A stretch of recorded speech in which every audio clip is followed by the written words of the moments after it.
అవును తాతయ్య, గుడికి వెళ్ళినప్పుడు జరిగింది రఫ్గా పంతులు గారితో చెప్పాను. ఆయన సీరియస్గా నా పెళ్ళాం జాతకం గీసేసి నీ పెళ్ళాంతో కలిసి అర్జెంటుగా హోమం చేసి గృహశాంతి జరిపించకపోతే తనకి మనశ్శాంతి ఉండదు అనేసరికి ఒక బాధ్యత గల భర్తగా ఏర్పాట్లు చేయమన్నాను తాతయ్య.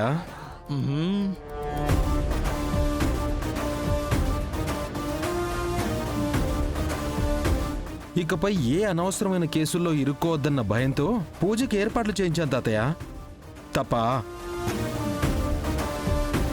తప్పేం లేదులేమనవడా.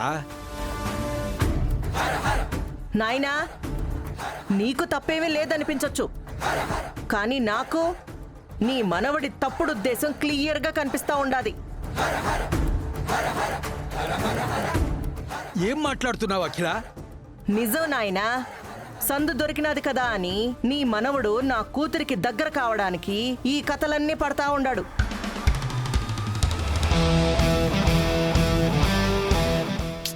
ఇదిగో అత్త, నువ్వు అన్నట్టు అలా కథలు పడేవాన్నే అయితే ఇలా ఓపెన్గా హాల్లో మీటింగ్ ఎందుకు పెట్టనిచ్చేవాణ్ణత? ఎవరికీ తెలియకుండా చాటుగా తెర వెనుకే కథ నడిపించేవాణ్ణి కదా. ఏమగి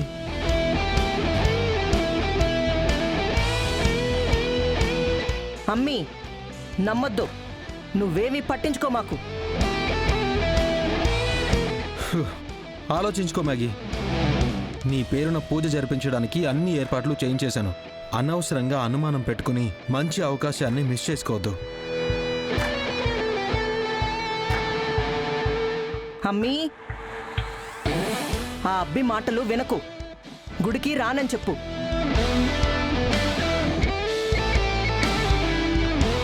అఖిల, గుడికే కదా వెళ్ళేది, దీన్ని కూడా ఎందుకు పెద్దది చేస్తున్నావు? పెద్దది కాకూడదనే జాగ్రత్త పడతా ఉండాను నాయనా. ఇదిగో మ్యాగీ, వస్తావా రావా? రాదు. వస్తాను.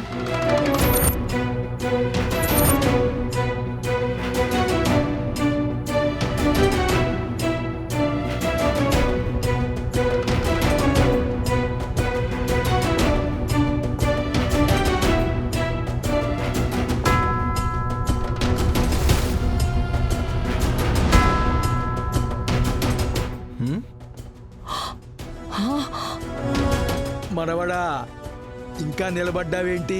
అవతల నీ పెళ్ళామే గ్రీన్ సిగ్నల్ ఇచ్చేసింది కదా. వెళ్ళండి, వెళ్ళి త్వరగా రెడీ అవ్వండి.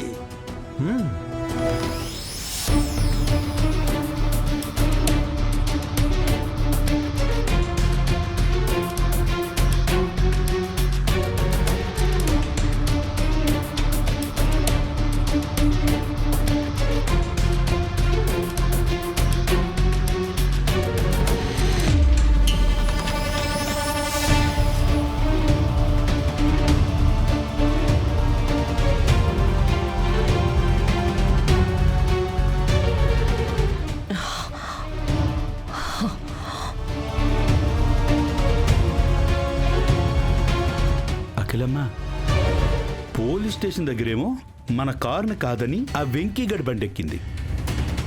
కోర్టు దగ్గరేమో నీ మాట పక్కన పెట్టేసి ఆ వెంకీగాడి వైపుకి మ్యాగీ మళ్ళిందే కాక వినయ్ని కూడా లాగేసింది. ఇక ఇప్పుడు చూస్తే డైరెక్ట్గా నీ మాటను కట్ చేసి వాడికే కనెక్ట్ అయిపోయింది. ఈరోజు నేను కాదని ఆ వెంకీగాడితో గుడికెళ్తున్న నీ కూతురు రేపటి రోజున ఈ ఇల్లే కాదని ఆ వెంకీగాడితో కాపురానికి మాత్రం వెళ్ళదా ఏంటి? జాగ్రత్త అఖిలమ్మా. ఇప్పుడు నీ కూతురు వాడితో కలిసి గుడికి వెళ్ళిందంటే మాత్రం కంప్లీట్గా నీ చెయ్యి జారిపోయినట్టేనమ్మా. లేదు బావుగారు, వాడితో కలిసి నా అమ్మిని గుడికెళ్ళనిచ్చే ప్రసక్తే లేదు.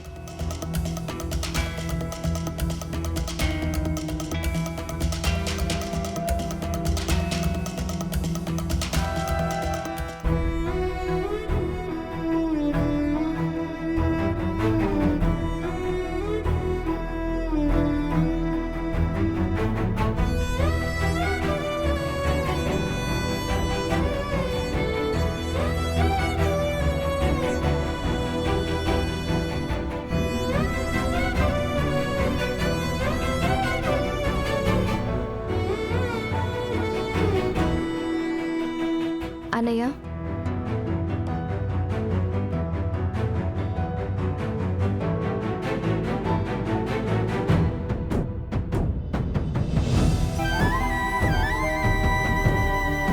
అన్నయ్య, ఈ ఫోటో నేను ఎప్పుడూ చూడలేదు. ఈ విద్యను నేను ప్రేమించి మీకెవరికీ తెలియకుండా పెళ్లి చేసుకున్నప్పటి ఫోటో ఇది. ఇదే డేట్లో మేం పెళ్లి చేసుకున్నాం. చెప్పాలంటే ఈ రోజే మా అసలైన వెడ్డింగ్ యానివర్సరీ. హ్యాపీ యానివర్సరీ అన్నయ్య. యానివర్సరీనే కానీ హ్యాపీ కాదు మ్యాగీ. అసలు హ్యాపీయే లేదు.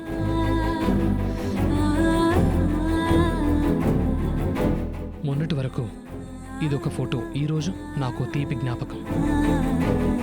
కానీ ఇప్పుడు నన్ను బాధ పెట్టే ఒక చేదు గుర్తు అంతే. అన్నయ్య, అవును మ్యాగీ, అమ్మని ఎదిరించి విద్యని పెళ్లి చేసుకుని గొప్ప పని చేశాను అనుకునేవాణ్ణి. కానీ తప్పు చేశాను మ్యాగీ. అన్నయ్య, నువ్వు తప్పు చేసావో ఒప్పు చేసావో అది తేలేది 6 నెలల తర్వాత కదా. విద్య తప్పు చేసింది లేదు అనేది కూడా అప్పుడే కదా తెలిసేది. అప్పటి వరకు నువ్వు నార్మల్గా ఉండకుండా ఇలా ఎమోషనల్ అయితే ఎలా చెప్పు?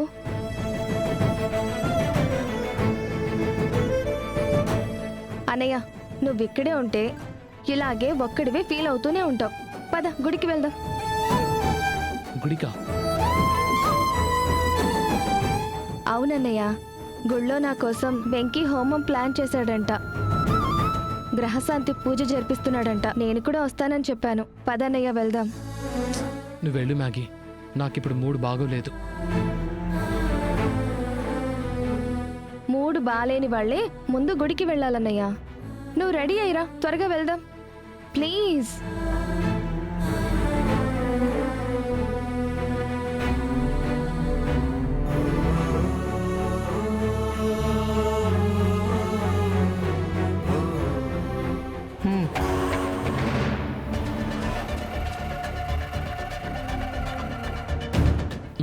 సరే, త్వరగా రెడీ అయ్యిరా.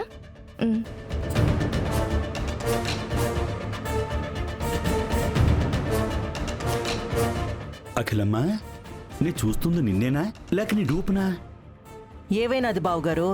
ఏమవడం ఏంటమ్మా, జస్ట్ ఇందాకేగా నా కూతుర్న వెంకీగాడితో గుడికి పంపే ప్రసక్తే లేదని చెప్పావు. మరి ఇప్పుడేమో మ్యాగీ వెళ్ళడం చాలక వినయ్ను కూడా తీసుకెళ్తానంటే ఆపకుండా ఆసక్తిగా అలా చూస్తూ ఉండిపోయావేంటమ్మా? ఆవేశంతో ఆపుదామని అనుకున్నాను బావుగారు, కానీ అద్భుతమైన అవకాశం కనపడినాది. ఆ? అవకాశమా? అవును బావుగారు, ఆ వెంకిగాడు ఏ హోమం పేరుతో నా అమ్మిని వాడి వైపు తిప్పుకున్నాడో అదే హోమం దగ్గర నా అమ్మి వాణ్ణి అసహ్యించుకునేలా చేస్తాను.